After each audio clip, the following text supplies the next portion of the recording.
Brian Adams, have you ever really loved a woman? Right here on Radio Nova 106.7 FM with me, Danny K. And back by popular request, we have Jake Herbert, 2012 Olympian. Jake, thanks for joining us. Thank you, Danny, for having me on, man. Hello, America. How are you? I am fantastic, and how are you, my friend? I'm doing fabulous, man. Just getting done teaching the youth of the nation. Oh, really? Yeah, southeast Pittsburgh camp. I'm on my camp frenzy. I'm addicted to teaching kids wrestling, making them better people, and spreading my gospel, which is wrestling. Teaching them that single leg with the backdoor finish that no one could ever stop. 99.99% of the world can not stop it. That Cuban is pretty good at stopping it, but that's where you got to adjust. That's why I love wrestling. Well, anyways, you're a very popular guy, and people want it back. They want to hear and spread the word about wrestling. We've made it past stage 1. We are one of the top 3 sports back. Where do we go from here? Well, there's only one place to go, and that's the 2020 Olympics, baby. The wrestling community, everybody out there, thank you so much for your support. Those of you that have gone to keep Olympic wrestling, that have signed up, that have voted, thank you guys. Continue spreading the world. Now we're in the next phase. It's narrowed down. It's combined bid between baseball, softball, squash, and Olympic wrestling. And the awesome thing about our sport is we already have Olympic wrestling in our wrestling. So hopefully, the right decision is made, and we do continue to do all the right things and get back in on the 2020 stage for the kids. Yeah, a lot of people that I've been talking to and bringing on, they say this is more for the youth because the IOC and FILA weren't really thinking about, taking away dreams of all of those 8, 9, 10, 11, 12-year-olds dreaming to be Olympians and gold medalists.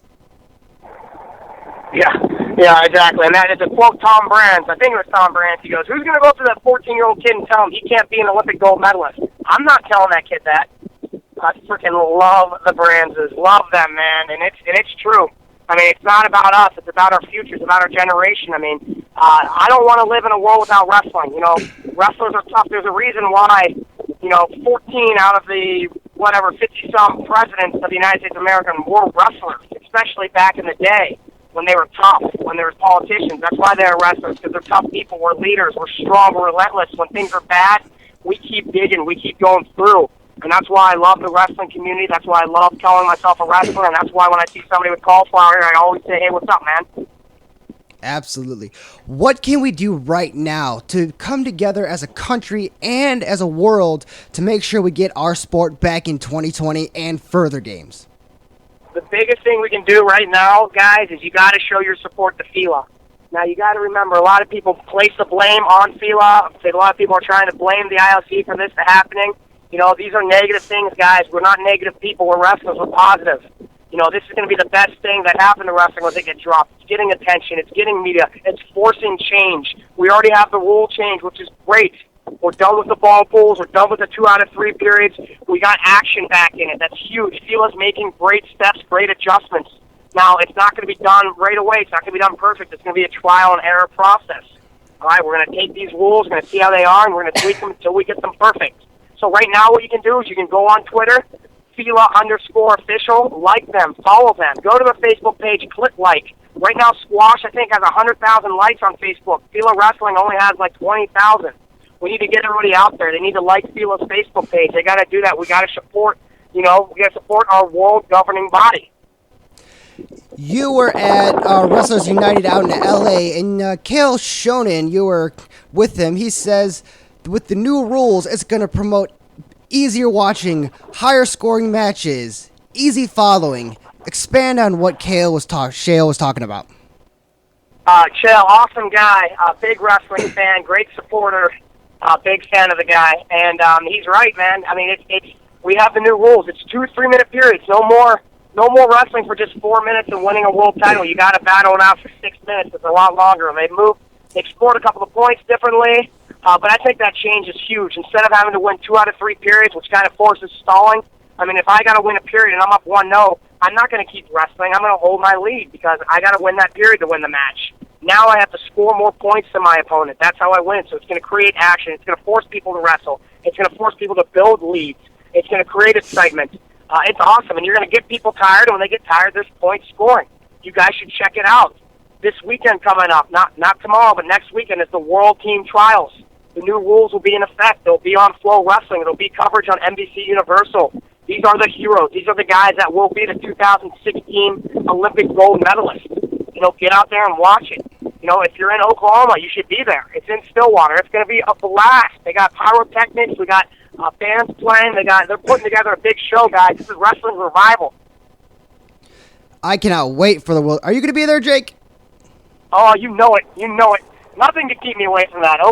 Hurricanes, windstorms, ocean seas. I'm going to wrestle my way and hand find my way through those winds to make sure I get to the World Team Trials, because I want to see those matches, man. I want to know if Andrew Howe, if Kyle Dake, if Trent Paulson, if David Taylor. I want to know who's going to get a shot at Jordan Burroughs.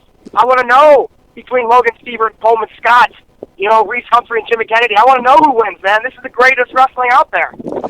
If people can't make it, where do we go to watch this so we do not miss 1 second of this excitement? Flow Wrestling, guys. FlowWrestling.com, FlowWrestling.org. It'll take you there.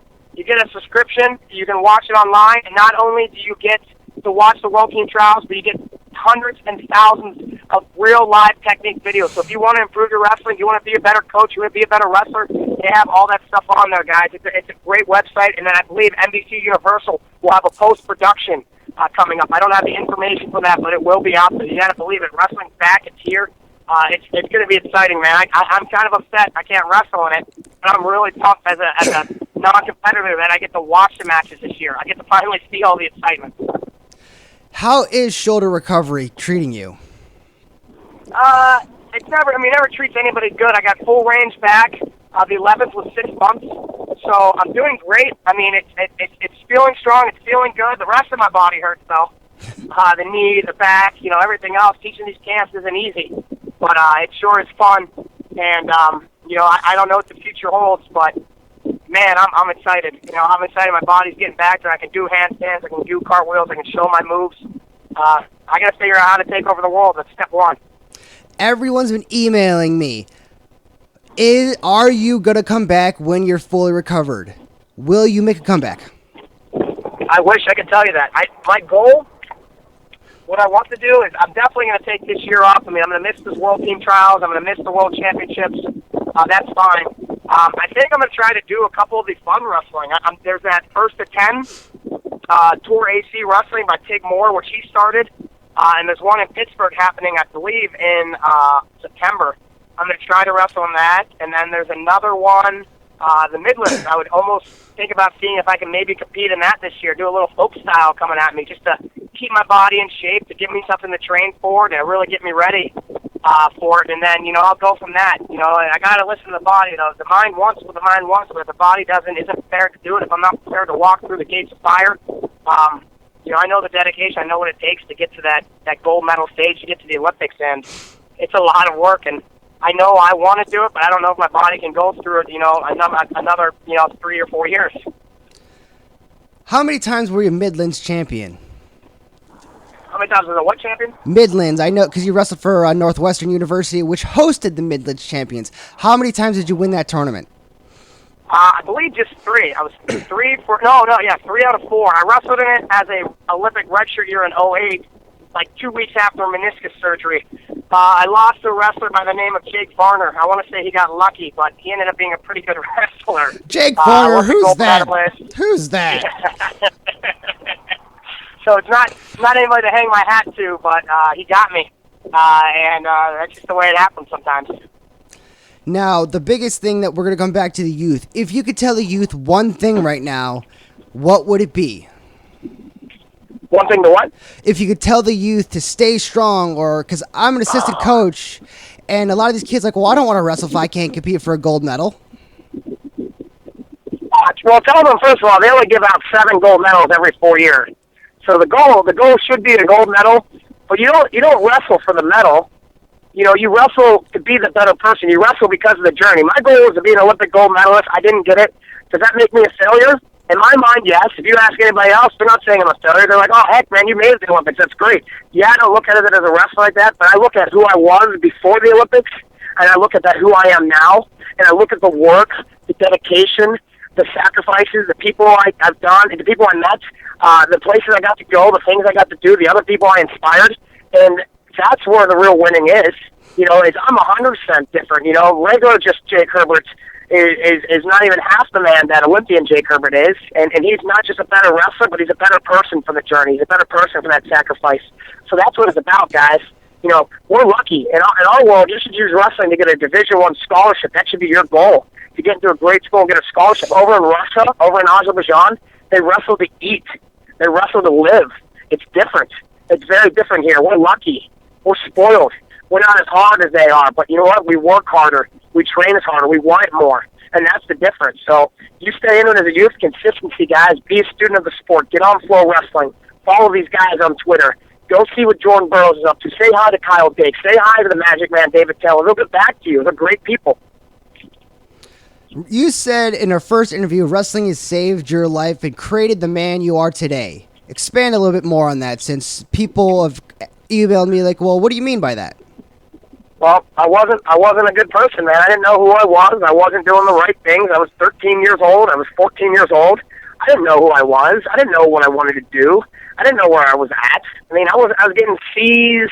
I was hanging out with the wrong crowd. I wasn't making the right choices. I was still a pretty good wrestler. You know, I took 6th in states, and then all of a sudden here comes Angry Fish Wrestling Club. Ty Moore and Ray Brinzer. They started a freestyle wrestling club, and I'm like, freestyle wrestling, what's that? Oh, it's a different style of wrestling. All right, I'll try it out. 2 or 3 times a week, I start traveling with this team. You know, I start going to different tournaments. I start meeting with guys like Coleman Scott, guys like Phil Davis, guys like Mark McKnight, guys like Jared King, guys like, you know, really cool Matt Storniola, cool guys. And I get out there, and I start getting cheers for throwing kids on their head. I'm like, oh, this is a whole new style. This is awesome. And it made me dedicate myself. It made me, you know, get on the wrestling season more and really improve my wrestling. It took me from being a 6th-place state finisher to a 3rd-place state finisher to a 2nd-place state finisher, then to a champion. And it saved me. You know, I didn't know where I'd be without wrestling. Who knows? You know, I could be dead right now. I could be in jail. I could be something else. I got to take all the wrong things I was doing, and I stopped doing them. I made the choice. I said, I want to be a good wrestler. I want to be a state champion. Well, if I want to be a state champion, I got to make the right decisions. That means doing the right things. That means getting your grades up where you're eligible. That means, you know, making the right choice. That means working out. That means going to bed on time. That means getting your rest. You know, the more you sacrifice now, guys, the more you're going to have time to do fun things later. Believe me, whatever birthday party, whatever Kennywood Day, whatever, you know, party you miss, there's going to be another party. Trust me, there will always be another party. Yeah, even though it's the biggest, most fun one of the year, if going to that party means more to you than winning that state title, then you don't really want to win that state title. You know, that's just what it comes down to. I promise you there will always be another party. I'm 28. I'm not retired. I'm semi-retired. But believe me, there's a lot of people inviting me to parties right now, and it's a lot more fun to go as an Olympian, to go and celebrate, than there is to just party. One thing that I really wanted to ask you, what does it mean to you to be an Olympian, to represent the United States in the Olympics at the grandest stage of them all? Well, it's great. It's an honor. And like I said, it's a lifelong honor. You know, the Olympic motto is once an Olympian, always an Olympian, never present, never past. So I know no matter where I go, no matter what I'm doing, I have that American flag branded on me. Yeah, it's the greatest thing in the world. It's there's nothing else like it, nothing else that ever compare it. It's so great to have that title. It's like getting your doctorate, you know. Dr. Olympian Jake Herbert, that'd be cool. I think I know what I want to do now. I'm going to be a doctor. The only thing I can make